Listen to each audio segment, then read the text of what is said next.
Relationship roles. Spend the next few minutes with us. We'll be talking about relationship roles, how one is not any more important than the other. That it's not necessarily about equality in a relationship. It's about knowing your roles and knowing that one can't really do its job without the other. And so, yeah, know your roles.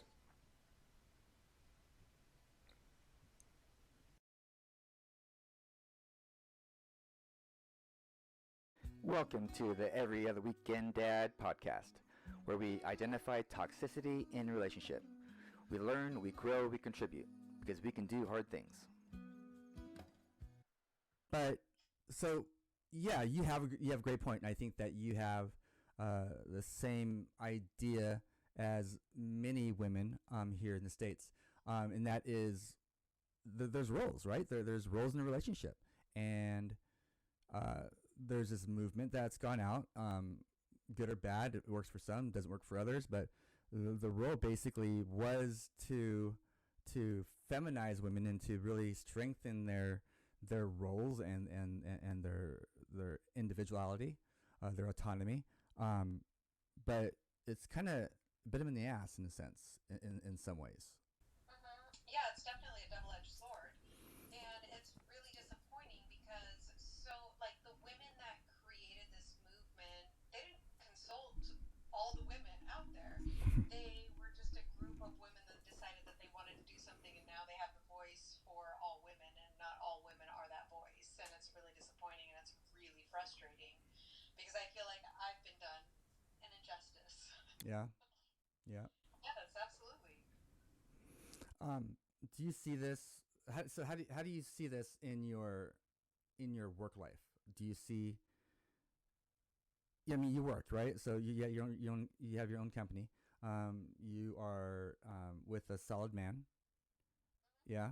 Um, Now, when we discuss the idea of what you look for in a man and the roles, I mean, what is it though? Is it the role that he plays? Is it the what is it that you look for when? Yeah, first of all, what is it that you look for when you look for someone to partner up with? Um, Well, the things that I look for, which I know all of my friends look for, whether or not they're feminists or not, um, we're looking for a man. We want a man to be fundamentally what a man is supposed to be and what we've grown up knowing what a man's supposed to be, right? what is So, that? What is that? in What would it my be? mind, a man is somebody who's going to take care of me. He is going to be the financial breadwinner. He's going to be the strength. He's going to be the power in the relationship. When he goes home for his long day's work, and I am the person that is supposed to be there um, to nurture and create a soft place for him to fall, because I know that he's had such a stressful day. He's gone through hell and back to try to make sure that he's providing for us. So I guess ultimately what it comes down to is I want a man that's going to be the financial breadwinner. I want a man who's going to be stronger than me. I want a man who's going to be bigger than me. I want a man who is going to be the foundation of our household and the cornerstone of our household. I want a man to be the, I guess, deciding factor of all things that are related to our life uh, as a relationship. The final say in things, like the last word, or I mean, essentially, kind of, and this sounds a little bad, but the boss, right? Where I can come, like, I feel like we're both members of the board, but he's top dog. mm-hmm. So I can come and I can bring my suggestions and my feelings and my thoughts and my ideas to him, and he'll have to sit down and say, is this fiscally, is this financially responsible for us as a team?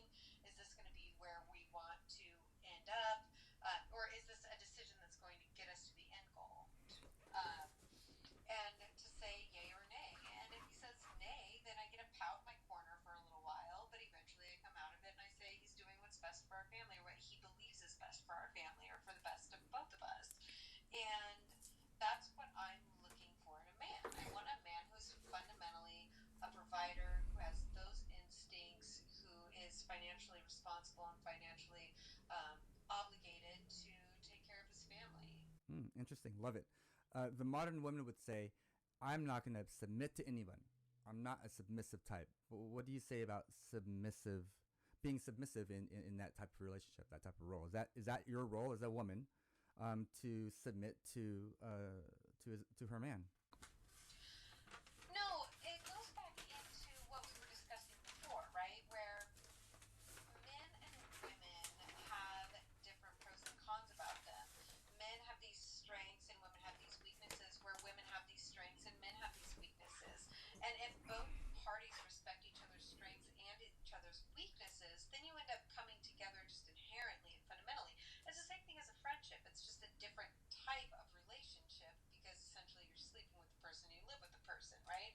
Um, so I don't feel like there's either a submissive party there. I feel like they're both equal. They're just on different playing fields. Different roles. Yeah, different Yeah, roles. Yeah. we have different roles, and as long as both roles are respected, which is what I feel like the feminist movement was all about, where they weren't feeling respected in their specific roles. Mm-hmm. But it kind of got twisted and turned because nobody could actually articulate what it is that they wanted as females. Um, and so what it kind of comes down to is that we all just want respect in our specific roles. I don't think that either one of us are better or worse. I think that we're just different but equal.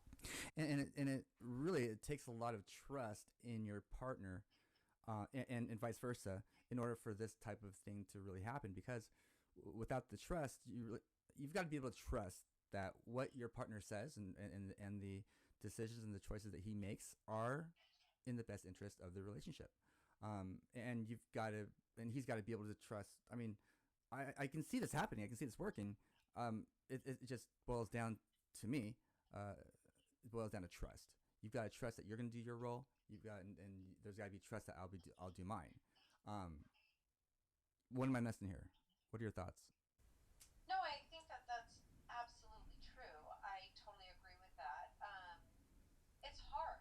It's very, very difficult, especially because we as women have positioned ourselves in an environment, we've created this environment that allows us to earn our own money, to earn our own salaries, to earn and to do the same things that men have always been kind of in charge of. And so now we're getting a little bit of that taste of what it feels like to be the earner. And we've worked really, really hard for that money. Mm. And we've done our best in the field that we're in to get that money. And so we don't want to give it to the men that we work for. And so now we've positioned ourselves in this area where we want all of our men to give us what they've always given us, Mm-hmm. which is financial freedom, but we don't want to give it back to them. Hmm. And so it's it's kind of, we're in this weird catch 22 right now, um, of like, how much do we trust our partner Mm-hmm. with our money, which goes right down to showing us where, like, they've been trusting us with their money for so long. We need to now trust them with ours. And but now women are in this role of going, but I don't trust him because I think I have a better mind for these things than he does, which is fine if that's the role that you want to play and if that's the role that you want to take. But if you want to be in a fruitful and happy relationship, then somebody needs to take the lead. Yeah. You can't have two equal people with two of the same strengths going down this path. It's never going to work. Well, here's the deal too. Here's the deal too, Kelsey, is you're not going to run into a man that wants your money. No, he wants to provide for you. You're not going to run into a man that wants you to provide for him. That's not the kind of men you date, number one. And number two is, as a man, I want to be the provider. I want to take care of you. Whoa, whoa, whoa, whoa, whoa. We have created a society now, or we are starting to create a society now where women are equal. Of course, And yeah. so Yeah. I'm supposed to be giving you my money, and you're supposed to be giving me your money, and we're supposed to be equal in that. I've seen this before. What's mine is mine. What yours is mine. That kind of thing. Coming from a woman. It's like, What you make is what you make, but let me be the man and provide for this family. That's not Well, your job. I think that's what the feminist movement originally tried to start out creating Right? simultaneously. But now it's turned into men saying, whoa, whoa, whoa, whoa, whoa. If you want to be equal, then you've got to be equal. And good for men for stepping up and saying that, because that's what I would be saying too. But there are a whole lot of women out there, myself included, that are like, I don't want to be equal. I want to, well, I mean, like, equality is something we're all equal under God's eyes or whatever you want to say, but I want my respect to go to my man for being my provider, for taking care of me, and for loving me.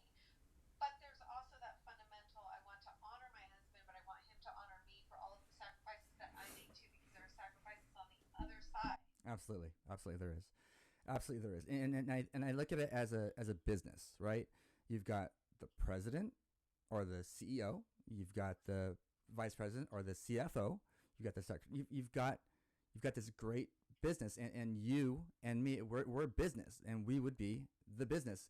We have different roles. I might be the CEO. You might be the CFO. One doesn't make any more. One's not any more important than the other. We just have our roles, and by playing your role, you allow others or the other to play his or her in this point in this Well, let's situation. just put it this way. In what company, how many companies do you know that have two CEOs? Well said. Yeah. Like, you don't see it because it wouldn't work. There's got to be different roles. Exactly. It's just like what you said. You can have the CFO, and he's the guy that's in charge of this portion Yep. of this business, and then you've got this other C-level person that's in charge of this Yep. part of the business. Stay in your lane, do your job, and let me be mine. Yeah. Exactly. And Don't so get don't be so worried about trying to do mine. Stay in your lane. Yeah. I love it. I love it.